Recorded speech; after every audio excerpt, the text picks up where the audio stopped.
રચનામૃત પ્રકરણનો ત્રીજો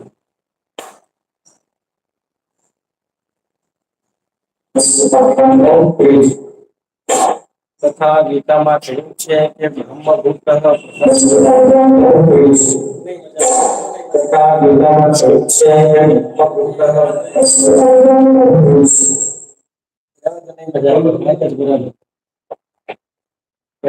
પછી ખબર નથી કરવા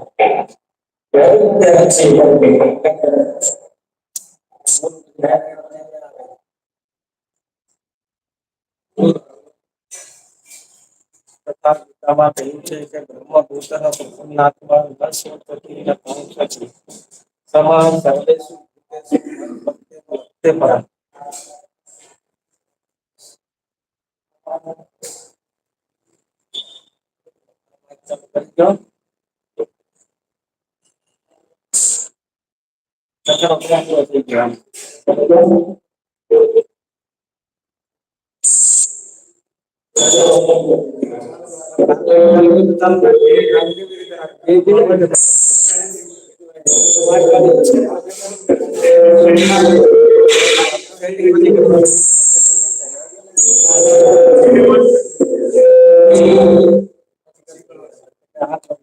ચાલુ કરો પણ ચાલુ તો કરો માઈક ચાલુ કરો કેવી રીતે આઈ બંધ ચાલુ કેમ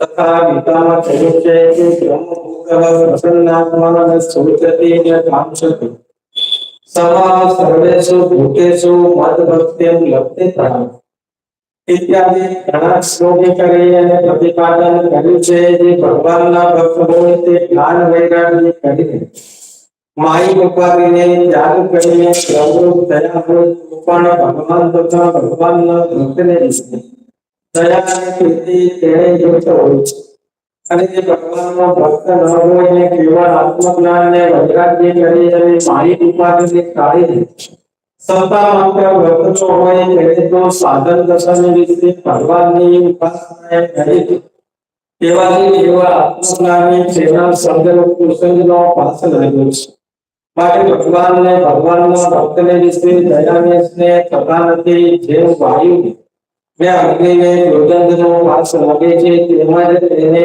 કુસંગનો પાસ લાગે છે તે કોઈ પ્રકારે ફરતો નથી જે અજ્ઞાનમાં સંગરૂપ થયો પણ એને કુસંગનો પાસ લાગ્યો હતો માટે શ્રી કૃષ્ણ ભગવાન તે ભગવાનના ભક્ત જે પાંડવો તેને વિશે દયા અને સ્નેહ થયા નહીં તેમ કેવળ જે આત્મજ્ઞાની છે તે બ્રહ્મરૂપ થાય છે તો પણ તેને કુસંગનો પાસ જતો નથી ને ભગવાનને ભગવાનના ભક્તમાં દયા અને સ્નેહ થતા નથી માટે ભગવાનના ભક્તને તો માહિક ઉપાધિનો સંગ વધી જાય છે તો પણ ભગવાન તથા ભગવાનના ભક્ત તેને વિશે અતિશય દયા અને પ્રીતિ વૃદ્ધિને પામે છે પણ કોઈ રીતે દયા તથા પ્રીતિ ટળતી નથી અખંડ રહે છે એમ વાર્તા કરી અને શ્રીજી મહારાજ જય સચ્ચિદાનંદ કહે અને પોતાને ઉતારે પધાર્યા એતે વચનામૃતમ ગઢડામધ્ય પ્રકરણનું ત્રીજું જે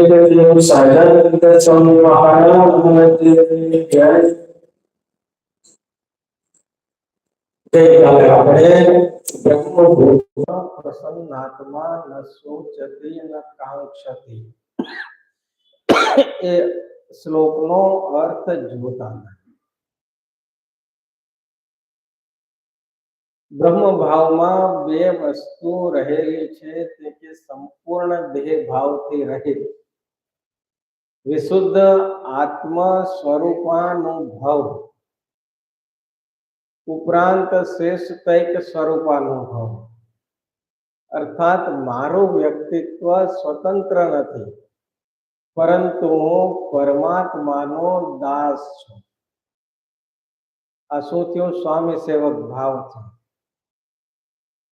હું પરમાત્માનો દાસ છું એટલે ગમે એવી સ્થિતિ થઈ જાય ભગવાનના સાધર્મ્યપણાને પણ કદાચ પામી જઈએ તો પણ આ ભાવ એને મટતો નથી શું હું ભગવાનનો દાસ છું ને ભગવાન મારા સ્વામી છે હું સેવક છું ને ભગવાન છે એ સ્વામી છે. આ ભાવ અખંડ રહેવો ને એ જ મુખ્ય છે. બ્રહ્મરૂપ તો ઘણા થાય છે, પણ બ્રહ્મરૂપ થઈ અને પછી શું થાય? પોતે ભગવાન થઈ જાય.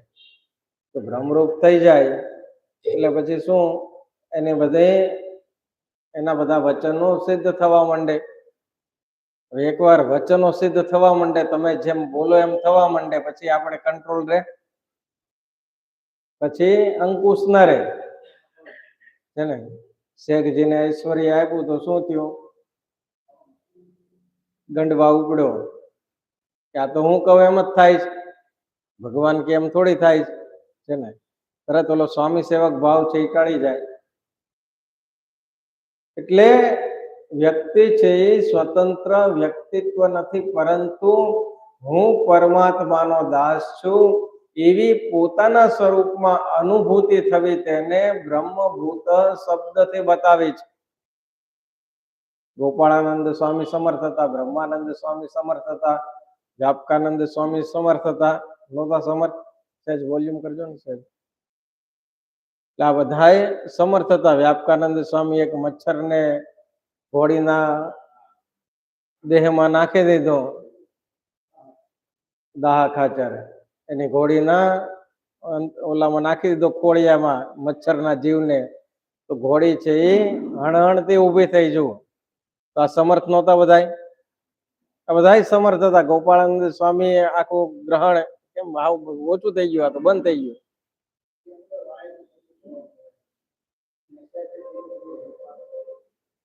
એટલે દાહ ખાચરની ઘોડીમાં મચ્છરના જીવને નાખી દીધું, તો ઘોડી હણહણીને ઊભી થઈ. તો એ બધા સમર્થ હતા. ગોપાળાનંદ સ્વામી આખું ગ્રહણને રોકી શકતા, ચંદ્રમા ને તારામંડળ ને પોતાના ઐશ્વર્યથી ખેંચી શકતા. આ બધા સમર્થ હતા. પણ તોય ભગવાન પાસે કેવા હતા? દાસના દાસ. દાસ નહોતા, દાસના દાસ હતા છે ને. આપણે તો દાસ નથી થઈ શકતા. દાસનો દાસ તો પછીની વાત છે. દાસ થવું એ અઘરું છે.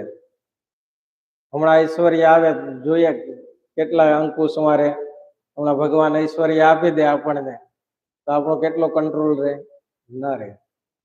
એટલે બ્રહ્મભૂત શબ્દથી અહીંયા બતાવ્યું છે કે હું પરમાત્માનો દાસ છું, અને તેને જ પરમાત્માની ભક્તિનો અધિકારી ગણાવ્યો છે. કે બ્રહ્મરૂપ થવા છતાં પણ એ દાસત્વ પણ ભૂલે નહીં, ત્યારે એ પરમાત્માની ભક્તિનો અધિકારી થાય છે. અને આવું જ્યારે થાય છે ત્યારે ક્લેશ કર્માદી દોષોથી રહિત પ્રસન્નાત્મા બની રહે છે. અંતરમાં એકવાર દોષ નીકળી ગયા, રાગ દ્વેષ આદિક બધા દોષ નીકળી ગયા, પછી મન પ્રસન્ન રહે. આપણું મન પ્રસન્ન નથી રહેતું, એનું કારણ શું છે? હા, અંતરમાં કચરો ભરેલો છે, કામ ક્રોધાદિક દોષો ભરેલા છે, એટલે આપણું અંતર પ્રસન્ન રહેતું નથી. નંદ સંતોને આટલી તકલીફો હતી, ખાવા નહોતું મળતું, 3-3, 4-4 દિવસના નકોરડા ઉપવાસ થતા, નિર્જળા ઉપવાસ થતા, અને માર પડતો હોય તો અલગથી, પણ તો એનું મન કેવું હતું? પ્રસન્ન હતું. જુઓ, એને અંતરમાં કઈ દુઃખ હતું? માર કોને પડે છે? દેહને પડે છે. એટલે આવું અંતકરણ થઈ જાય અને એનું મન પ્રસન્ન થઈ જાય છે. રાગાદી દોષોથી દૂષિત ચિત્તમાં પરમાત્માનો આવિર્ભાવ ક્યારેય થતો નથી. એટલે ક્લેશ, કર્મ, વિપાક અને આશય, આ બધા શું છે? ચિત્તના દોષો છે.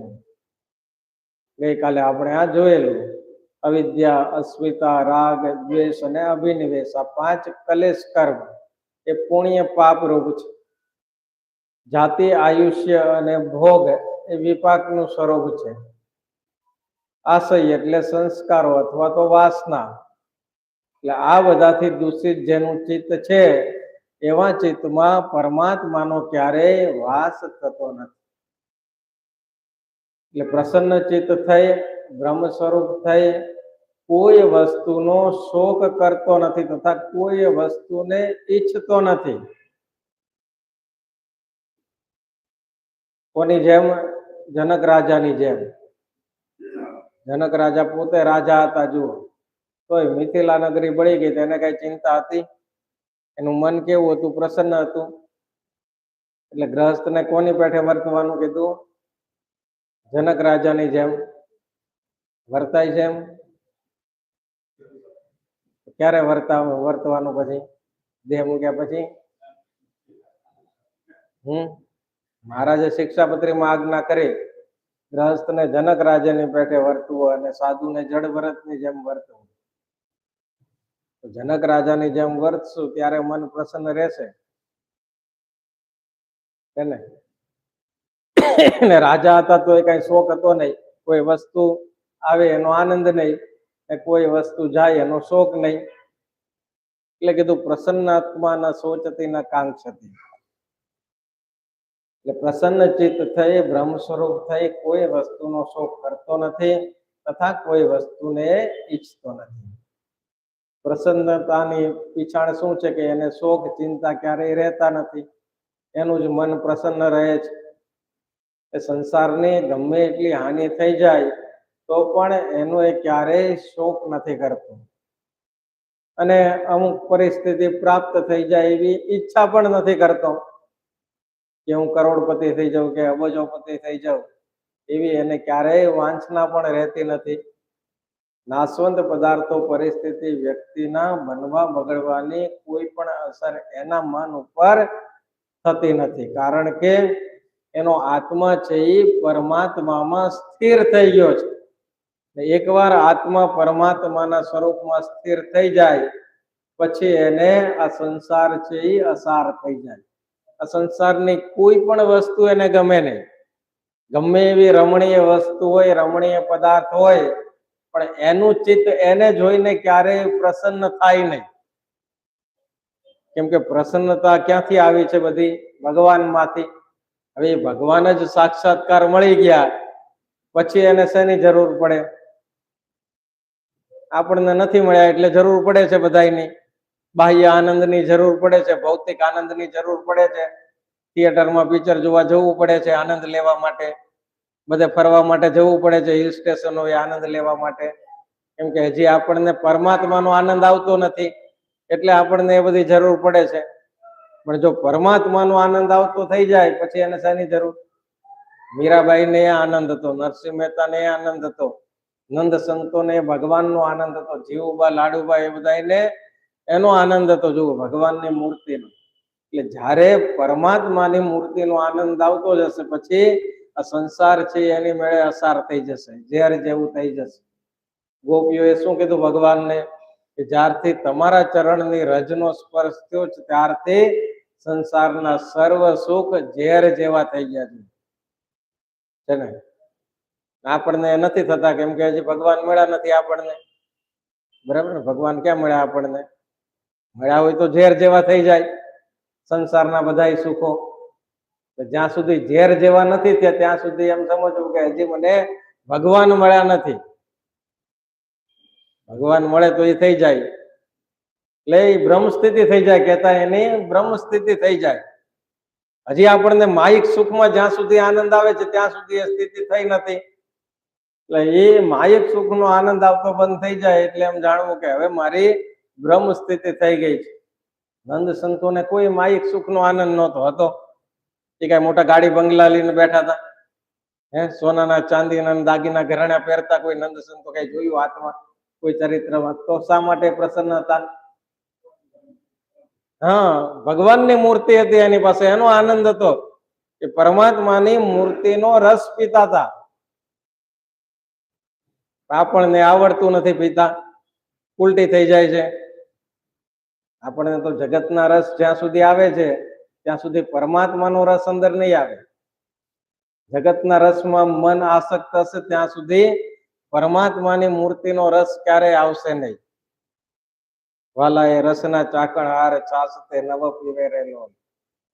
જો પ્રેમાનંદ સ્વામીને આનંદ આવતો હતો એટલે લખ્યું એને કે મૂર્તિના રસના જે ચાકણહાર છે એને આ જગતની ખાટી છાસો પીવી ગમતી નથી.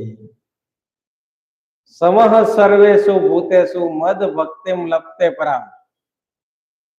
સર્વભૂતોમાં સમનું તાત્પર્ય છે અનાદરણીયતાયામ સમહ. એટલે પરમાત્મા સિવાય કચરો અને કંચન બંનેનો તુલ્ય અને અનાદર કે આદર કરનારો થાય છે. તુલ્ય આદર કરે એ સમ થઈ જાય ને. કચરો ને કંચન બે એની માટે સમ થઈ જાય. એનો મતલબ એવો નથી કે આપણે પછી બેંકના લોકરમાં કચરો મૂકવા જવું. એ તો વ્યવહારમાં જેમ કરતા હોય એમ જ કરવું પડે. સમ થઈ ગયા એટલે અંતરથી સમ થઈ ગયા એમ. અંતરમાં પછી એનો આપણને શોક કે હર્ષ હોય નહીં, આનંદ હોય નહીં. એટલે પરમાત્મા તત્વ વિવેકનું ફળ છે. એ પરમાત્મા શું વસ્તુ છે અને બાકી અન્ય તમામ કઈ વસ્તુ છે તેના વિવેકનું એ ફળ છે. આપણે અંતરમાં વ્યક્ત કરી રાખવી. જનક રાજા કઈ મેલ છોડીને ભાગી નહોતા ગયા. બધું સમ હતું તો એ રાજ્ય તો કરતા જ હતા, પોતાની પ્રજાનું પાલન તો કરતા હતા, પણ અંતરમાં આસક્તિ એ રહિત અનાસક્ત થઈ અને બધું કરતા હતા. એમ આપણે આ દેહનો વ્યવહાર જે કાંઈ છે એ બધો અનાસક્ત થઈને કરવો એમ. એનો અર્થ શું છે કે માયિક પદાર્થમાં નાશવંતપણાની બુદ્ધિ રાખવી અને વ્યવહાર કરવો. એવું કરીએ તો ગમે એવું તકલીફ થાય તો હાર્ટ એટેક ન આવે. બંગલો બળી જાય કે કંઈક ચોરાઈ જાય તો હાર્ટ એટેક ના આવે. આસક્તિ હોય તો હાર્ટ એટેક આવે. જેને જેમાં આસક્તિ હોય ને એ વસ્તુ એનાથી દૂર થઈ જાય એટલે એને એટેક આવે. નંદ રાજાને શું થયું? બધું વયું ગયું તો શું થયું? મૃત્યુ પામી ગયા. એને એમાં આસક્તિ હતી. એટલે આ એ વિવેકનું ફળ છે. એટલે એવો થકો એ સાધકને પરમાત્મા પ્રત્યે પ્રતિક્ષણ વર્ધમાન એક વિલક્ષણ આકર્ષણ, ખેંચાણ અને અનુરાગ થઈ જાય છે, જે પરાભક્તિમાં પરિણિત થઈ જાય છે. પછી આવી રીતે જ્યારે વર્તશું ત્યારે પરમાત્માની મૂર્તિમાં ચિત્ત ચોંટશે. એ મહારાજ દ્રષ્ટાંત આપે છે, જેમ અશ્વત્થામાં બ્રહ્મરૂપ થયો તો પણ એને શું હતું? કુસંગનો પાક લાગ્યો હતો. જુઓ, પોતે બ્રહ્મરૂપ હતો. કોનો પુત્ર હતો અશ્વત્થામાં? દ્રોણાચાર્ય અને ગૌતમીના એકમાત્ર પુત્ર, જે 7 ચિરંજીવી પૈકીના એક ગણાય છે.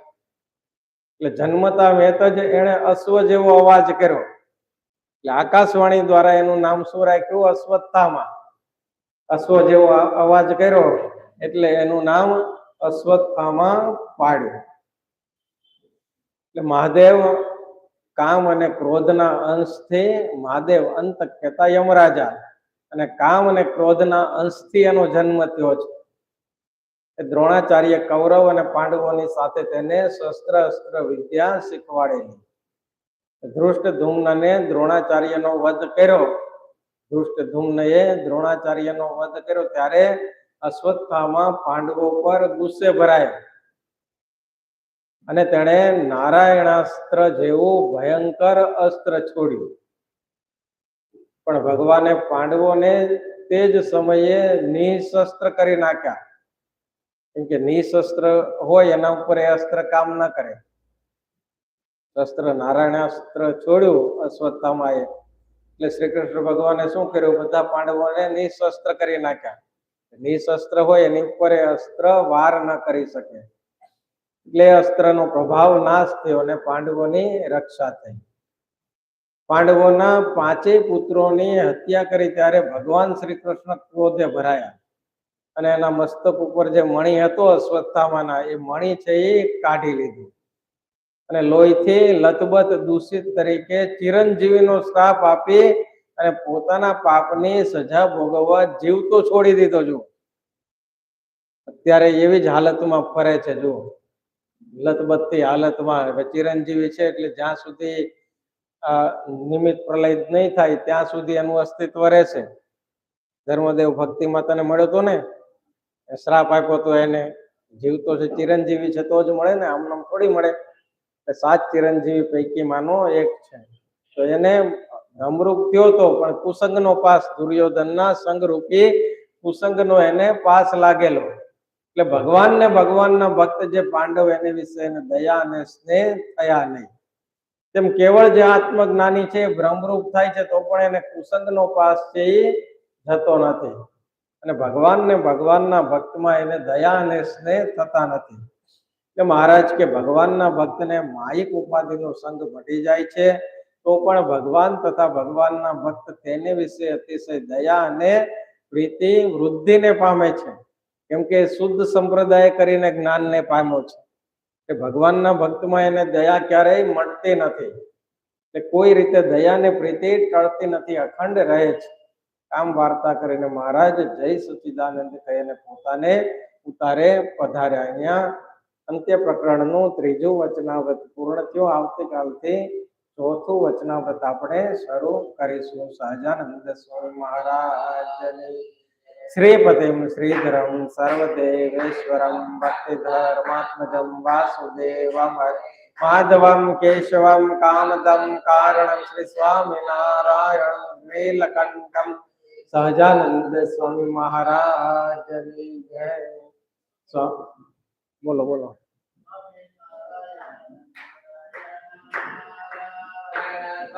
નારાયણ નારાયણ નારાયણ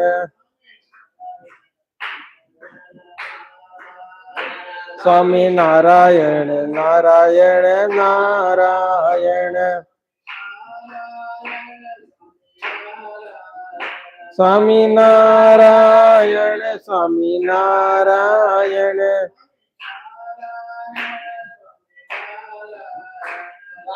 નારાયણ સ્વામી નારાયણ સ્વામી નારાયણ નારાયણ નારાયણ સ્વામી નારાયણ નારાયણ નારાયણ. શ્રી લક્ષ્મી નારાયણ દેવની જય. શ્રી નર નારાયણ દેવની જય. શ્રી હરિ કૃષ્ણ મહારાજ, શ્રી વિઘ્ન વિનાયક દેવની જય. શ્રી કષ્ટભંજન દેવની 500 પરમહંસની જય.